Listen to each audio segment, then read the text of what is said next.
Welcome back to Ion Radio. I'm John. And I'm Ken. And today we have Return to the Rim 2, Rebellion in the Rim 2. It's a lot of stuff. It's Return to the Rim. Act 2, Round 4. Or the second round of Act 2. Yeah, whatever you want. There's lots anymore. of names. It's fine. If you watch this far, you know where we're at. John's beating up on Ken. That's what it is. So today we're going to do something a little bit different. It started to come into a landslide, and we still wanted to finish the campaign.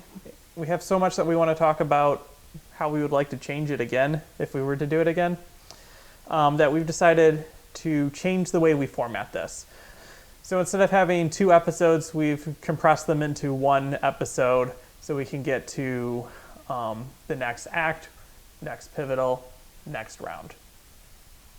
The other thing to bear in mind is we know Clone Wars is coming out relatively soon, and we don't want to push out the campaign post-Clone Wars. No. So we want to make sure the Rebellion in the Rim campaign is completed prior to that release, because we'd rather be bringing you Clone Wars than old Rebellion in the Rim. Correct.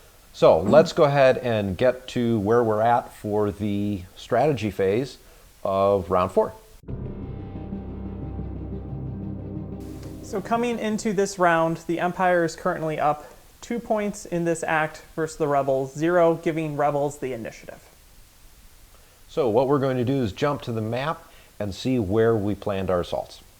With the Rebels having initiative, Ken, you get to pick first. So the Rebels are going to assault the Imperial base on Montrose, and I'm using the MC-30 fleet with Admiral Drayson. So in the defense of Montrose, I'm going to be sending Lieutenant Tambris and his Quasar fleet. And now for the big reveal, what do I have there? It's ion cannon. There's an ion cannon here that's going to try to shoot you.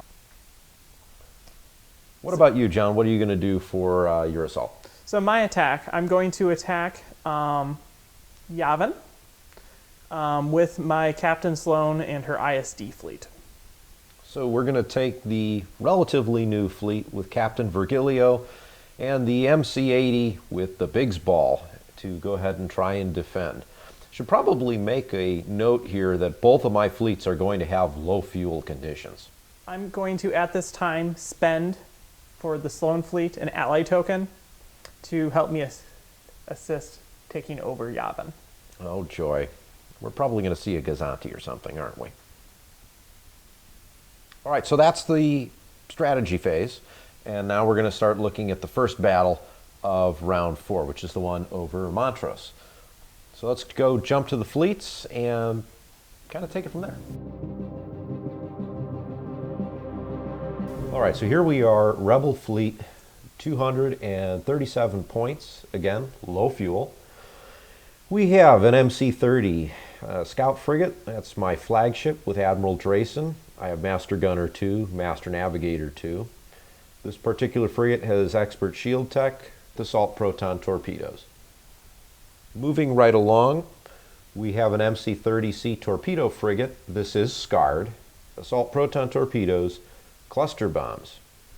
For squadrons, I have Dash Rendar, and then the rest are going to be scarred. Kanan Jarrus, a Lancer, Rogue Squadron, and an X-Wing Squadron. Kanan is the only one with a veteran token. For the Empire, we have Lieutenant Tambris, who is on his flagship, which is a Quasar 1. He has Master Navigator 2 and Fighter Group Leader. On the Quasar, we have flight controllers and boosted comms now to help me get some extra range. I have a Victory 2 Star Destroyer. The Victory has gunnery teams and disposable capacitors to help me get those blue dice longer down range. For my squadrons, I have Hell Runner, Mauler, Dengar, and 5 TIE fighter squadrons. My Victory, Hell Runner, Mauler, and Dengar are all veterans. I am not going to let you get a veteran Quasar, John. That's one of my personal goals for the end of this campaign is I'm going to get a veteran Quasar. We're going to just go through the slides, show you deployment at the end of each turn. We're going to talk through what happens, and you guys can kind of follow along with what you have. So again, this is the base defense. John, you were defending. Why don't you talk about your deployment? So with base defense, I have to deploy everything first. So after placing obstacles and the ion cannon tokens, I placed the ion cannon tokens in a way that you would have to move through them to get to me. And then I deployed my Quasar and Victory down in a corner with all my fighters kind of center. So then I can jump my fighters to either direction depending on where you came in. And then the Victory, if you took the shortest path through less ion cannon, you would run into my Victory first. And if you took the path through more ion cannon, then I would be able to turn into you before you get out of that field. So with my deployment, first of all, again, low fuel condition. I wound up putting myself, John, you had me at the edge of the board at whatever speeds I wanted. I wound up deploying on the opposite side, hoping to kind of sweep in and attack the Quasar, leveraging the fact that the Victory is just slow. And my squadrons are kind of placed in such a way to meet up with yours. So this is what it looked like after turn 1. Quasar just slowly moves up, and I actually have my Victory going at speed 2. Based on where you deployed, it's completely out of position, and like you were talking about, it's slow. So the faster I go, you can see that I'm moving, and my goal is to like turn, so I'm heading sideways through the map to maximize that front arc, disposal capacitors, and gunnery teams. And then the fighters just pretty much move forward. And I believe on this turn I used ion cannon to, or was I out of range for ion cannon? You were out of the range for ion cannon. One of the things I did with deployment was place myself out of blue range. Cheeky. Yes. So all I wound up doing was moving forward. I was probably running at about speed 3, I think, off the bat. Squadrons. So with round 2 complete, as you can see, I started sweeping in. I'm trying to avoid the Victory as best I can. I'm really trying to barrel into the side of the Quasar, and the fighter squadrons are pretty much engaged. And frankly, John once again is magic with Mauler and Hal Runner and all his TIE fighters, and that lousy fighter group leader demolished everything but Kanan, who has 2 health points left at this particular juncture in the game. A little bit of shield damage on the torpedo frigate. Yes, so the ion cannon actually went off, and then my fighter ball just ate your fighters. The fact that all your fighters are really scarred helps me because there's less damage, and then when Mauler comes in, he hits everyone, and now you're already at half health. And with TIE fighters rolling 5 dice with swarm and rerolls, it just really adds to damage very quickly. So as you can see here, my Victory is posed for a strike depending on how you move your ships next turn.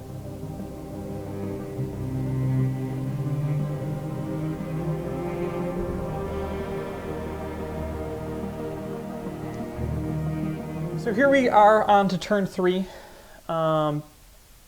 Ken, because he's the attacker, activated first. And where he landed ended up being a juicy spot that I was still able to get off 2 shots with my Victory. And between my fighters and the Victory shot, I was able to kill an MC-30. But Ken has something exciting to talk about. I was actually really pleased. So although you took out my torpedo frigate, one of the things that I enjoyed was I was able to use the cluster bombs, which this is probably of all the things, because we didn't record this shot by shot, that I wish we would have, because cluster bombs kill Dengar. Yeah, straight out. It was 4 damage, just straight to it. And the more we looked into it, because no one ever plays cluster bombs, because they're 5 points that are way too expensive, but technically it's not an attack. Right. It's just damage. Right. So my scatter that was ready to scatter it didn't matter, because you did. Also, the last time I tried cluster bombs, I rolled nothing but accuracy, so I never decided to put it on a ship again. But yeah, 4 damage straight, just right to his hull, killing him. That was actually really cool. Probably the highlight of the game for me. And if I'm right, I think at this point, did I kill another squadron, I think? I believe you were able to flak down a TIE fighter. Yeah, so a little bit of flak, was able to take something out, but as you can see, not much.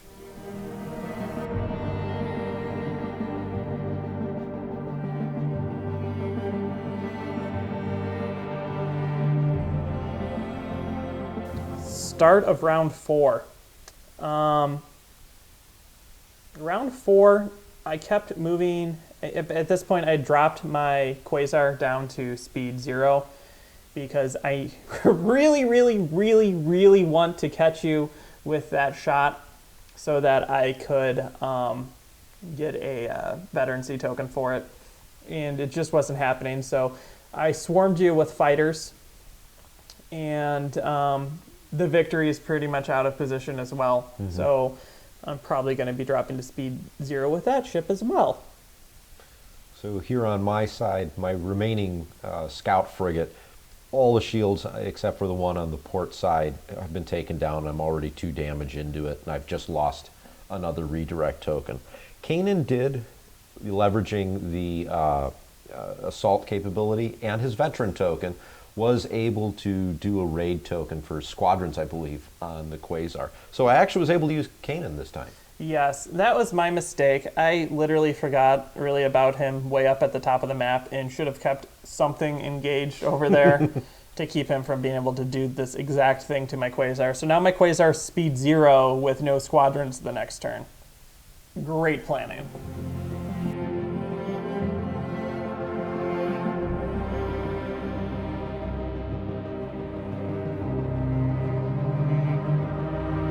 Oddly enough, that actually helped me survive. It did. This next turn. Because as you can see, I'm still on the board and now behind the Quasar. But John's just moving his squadrons around in such a way where he'll be able to maximize the squadron token next turn. Kanan, again, trying to do some stuff with the veterancy token. I didn't do anything. He's still alive. Wound up taking 1 more damage on the scout, and I don't really think I did much more except for shield damage on the Quasar. No. I believe my fighters came in and splashed you. That's true. And then at this point, the victory is stopping because it doesn't want to run off the board. The Quasar is still at speed 0, waiting to do squadrons to kill you. And your ship is out of range, moving back into distance of the ion cannon.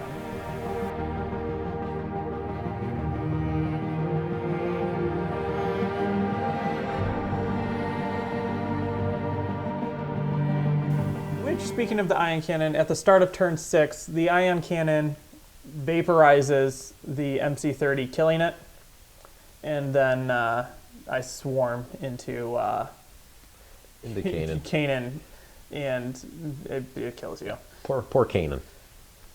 So another table for this particular round. So, end of the first battle here at Montrose. Rebels were completely tabled again. Completely wiped the map of everything I had. Final score wound up being 28 on the Rebel side to 237 for the Empire. That's a margin of victory of 209.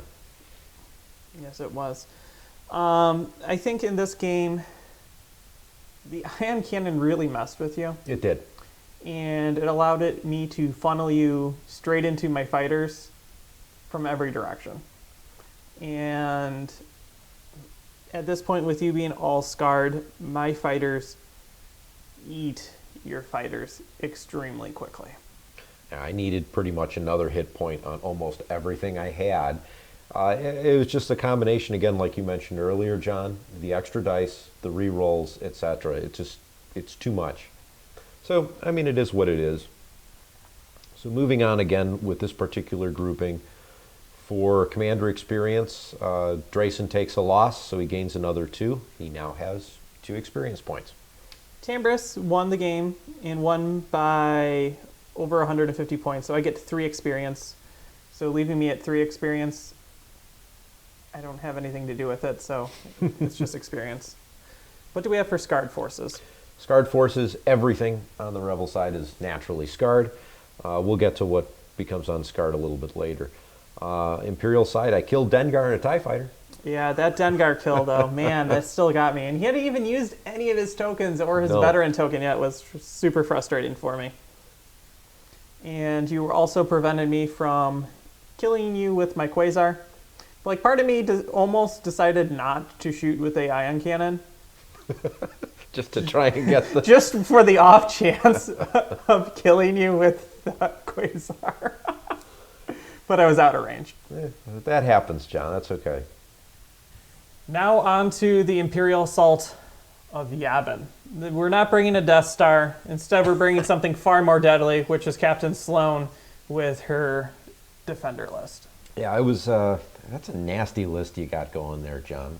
So I had a choice of Ken's objectives. I could choose abandoned minings, minefields, and then for this particular system, adds in precision strike. And as you can guess, being a fighter list, I beelined for precision strike to try to score extra points with my fighters. That you did. That you did. So what did you bring to this to the battle? Why don't we go through your fleet list? So I added in an ally, and for my ally, I brought in a Slicer Assault Gazanti. So that brings up my fleet to a total of 276 points, which is getting ungodly ridiculous, especially when you consider this is your newbie fleet. Yep. So my ISD is pretty much fully kited out. I only have 9 points to spare to reach my maximum of 250. So on my flagship, I have Captain Sloan with Master Navigator 1, Fighter Group Leader, and Master Coordinator 1. I also have Gunnery Team, Wolf Yularen, and Electronic Countermeasures. For my squadrons, I have Marek Steele, Colonel Jundin, Morna Key, and 2 TIE Defender squadrons. Marek Steele, Morna Key, and my ISD are veterans. Yep. All right, so on my side here, this is again Captain Virgilio and his MC-80 fleet. Virgilio has Master Navigator 1, Fighter Group Leader, and Repair Expert, which I'm hoping will get used later. Actually, I'm positive it will. But on the MC-80, I've got the Advanced Transponder Net. I have a GR-75 medium transport flotilla with slicer tools. And then for squadrons, and everything is scarred, minus my new one. So Jan, Biggs, my 2 X-Wings, those are all scarred. And then the new YT-1300 is the only unscarred squadron I have. So here's deployment. I deployed first. I dropped first in the Allied Gazanti in the middle of the table because that's where Gazantis go. Mm-hmm. And then I deployed my Star Destroyer off to the side after I had dropped all of my fighters down around. So I put my MC-80 pretty much exact opposite side of your ISD. My hope is to kind of try and force you to make your movement so I can adjust accordingly. And then I've got the squadrons being supported principally by the flotilla. At the end of turn 1, you can see here that I have moved all my ships forward. I'm very worried about your transport with slicer tools, because if you're able to slice my Star Destroyer, it very much so nerfs my damage output due to my fighters are my damage output. Right.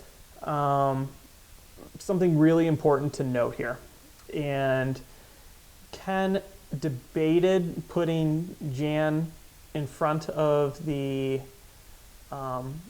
transport. You know, can talk about it when he gets there, and decided to tuck it into the asteroid field to protect her, and that has some drastic implications for the next turn. So we'll get to that in specific later. My hope here was to kind of leverage Jan, protect her, and then use the X-Wings out front to start moving all the damage around using Biggs, because that YT-1300 is taking its sweet time to follow up. And if there's one thing that we know, it's this particular squadron mix John has with the TIE Defenders, the Merrick Jendon combo, and Morna is just very lethal. I am intentionally trying to get, though, that transport into slicer tool range just to try and knock off squadron capability from John. So let's get into turn 2. So as you can see from this picture, things did not go well for that transport. No. Because Jan was on that asteroid on that side of the transport, it opened up a position that I could land my fighters on the other side, being more than distance 1 away from Ken's fighters, and then be in range to shoot into the transport. And if I'm not mistaken, I basically flew Morna in and kept using my rerolls until I got an accuracy and 2 hits. Pretty much. Doing it twice with Jendon to just melt and kill you. And then the rest of my fighters went in to engage and lock your fighters down.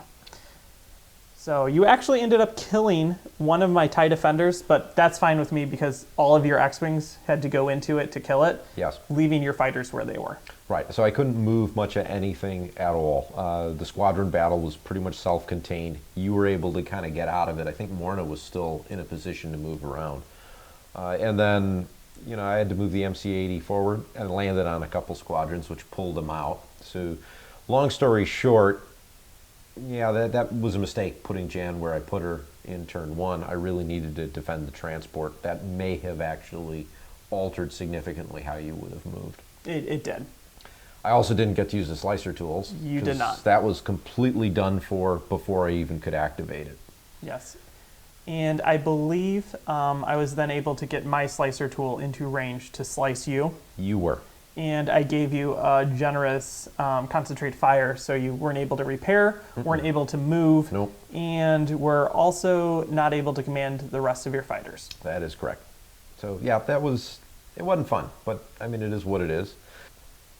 All right, so on turn 3, I did one heck of a crank on this MC-80 to keep your ISD in my side arc. I needed to kind of hit you hard, but already at the end of this turn, I had virtually no shields left. Lost the brace token, my redirect token, but no hull damage yet. And I did lose Jan at this point as well. Yes. So at this point, I was using this maneuver that I used in the previous round, that I could move my fighters in a way that I could hit you and then force you to overlap me, so that, or I overlap myself to move them out of range. And I was able to hit you hard because I was first player and force you on the defensive.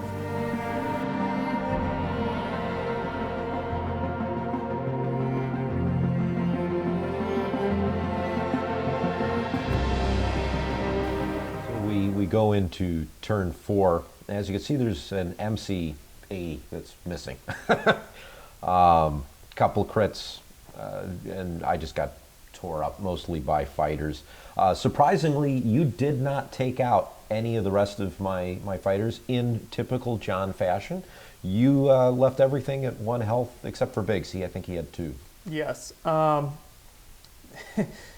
Being a person that leaves everything on 1 health, Biggs is really, really annoying to me. Like, if you've watched any of our videos, everything gets left at 1 health, and then I have to, like, spend an entire, like, ISD front shot to kill something because it has 1 health left. And that's pretty much what happened here.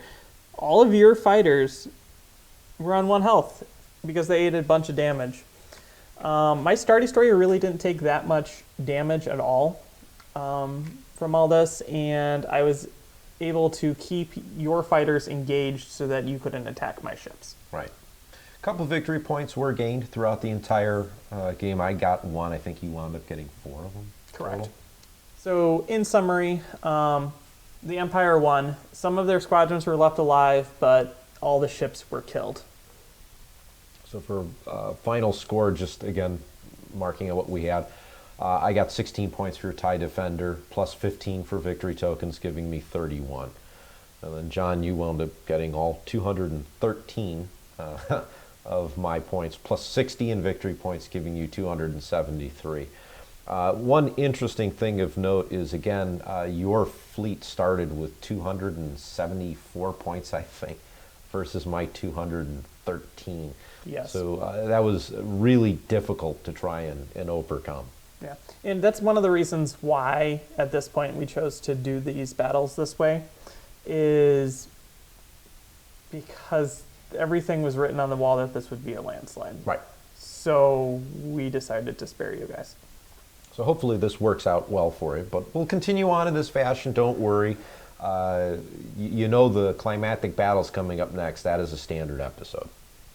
So let's just run through the rest here. Commander experience, Virgilio lost, and because of understrength, gains 3 new XP points, giving us a total of 3. Okay, my Sloan fleet won, and won by a lot. A lot. So I get a total of 4 XP. Now I'm up to a total of 8 XP. How about Scarred Forces? So once again, both of my ships have been destroyed. Those are scarred and Jan. But everything else doesn't change, which means they're all scarred minus the YT-1300. For me, I lost a TIE Defender squadron. But most importantly, what happened? Biggs he's the one who killed the TIE Defender. He is now a veteran. So that actually really kind of made my day. I gained a veteran out of this particular battle. Very nice.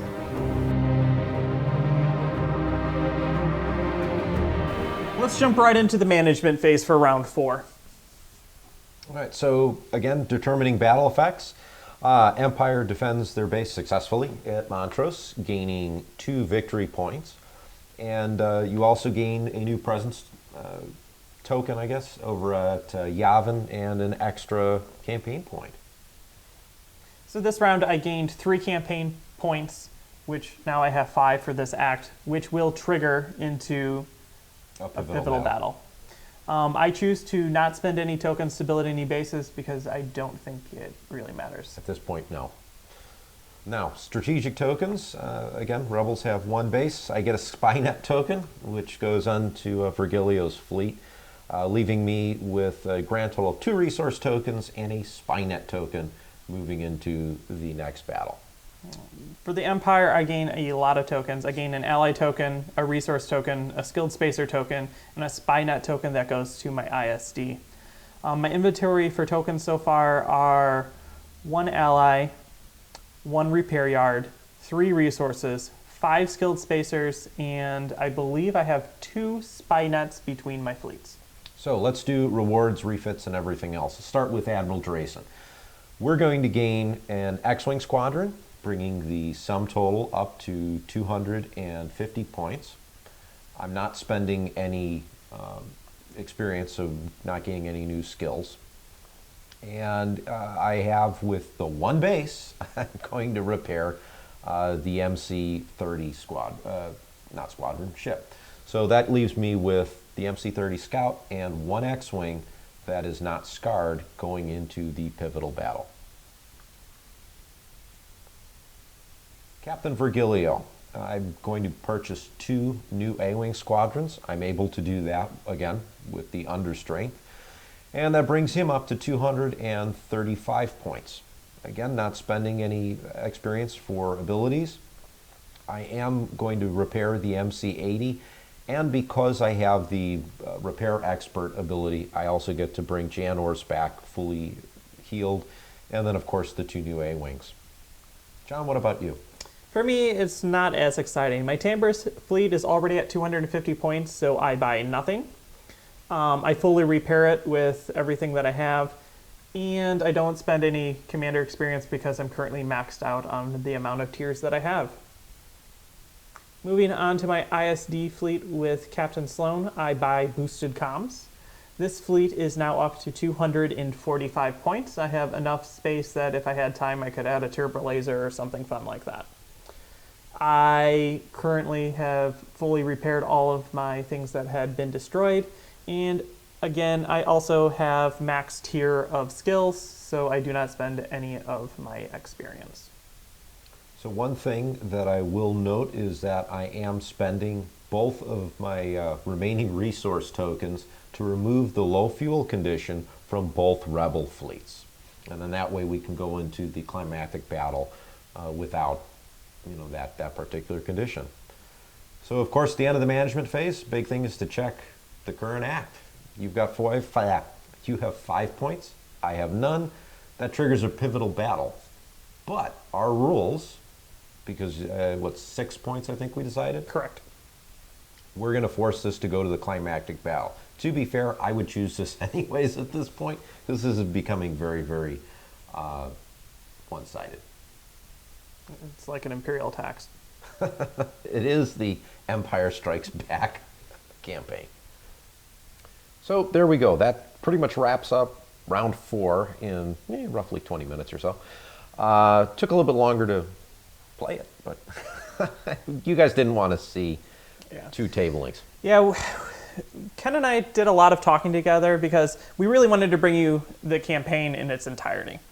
But at this point, I think you guys and us are both feeling that the campaign is becoming very one-sided, and we didn't want to quit, but to be honest, Ken and I have become very discouraged playing this because of the lopsidedness of how the campaign system, when you're down, it kicks you, and then when the other player wins, it allows them to kick them harder. Yes. And it started to becoming really not fun, so we decided to accelerate this round. So we're very interested, though, in hearing your comments on how this style of battle report is done.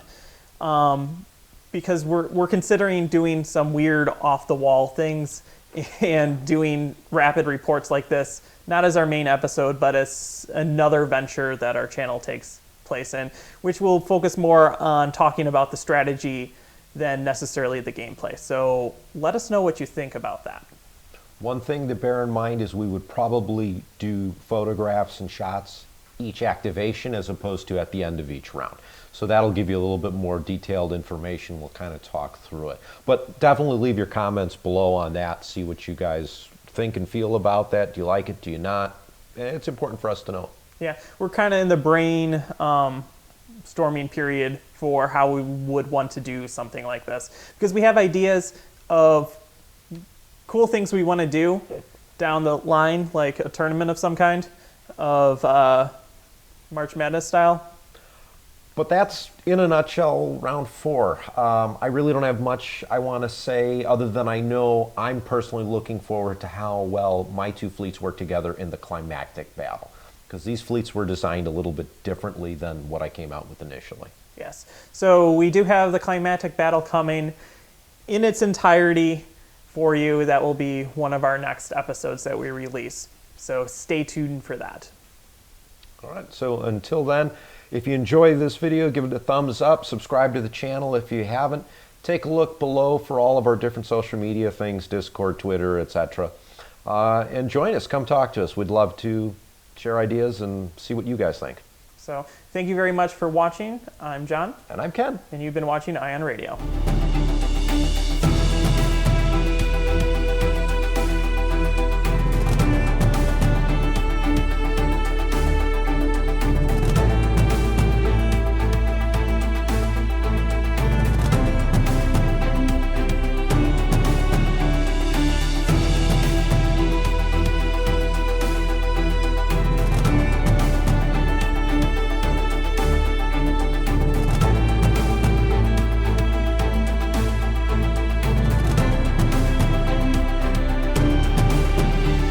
March. But to do that, we would need to condense our battles just so we could play them faster, because a normal battle report, even for Rebellion of the Rim, takes us probably, what, 3-4 hours to film? And when you're talking about trying to play lots of games at once, there's just not enough time for working full-time, having families, personal life, sleeping, and recording Armada videos. Right. Unless you guys want to give us hundreds of thousands of dollars a year, we'll gladly give up our jobs. But maybe our family and some of our sleep.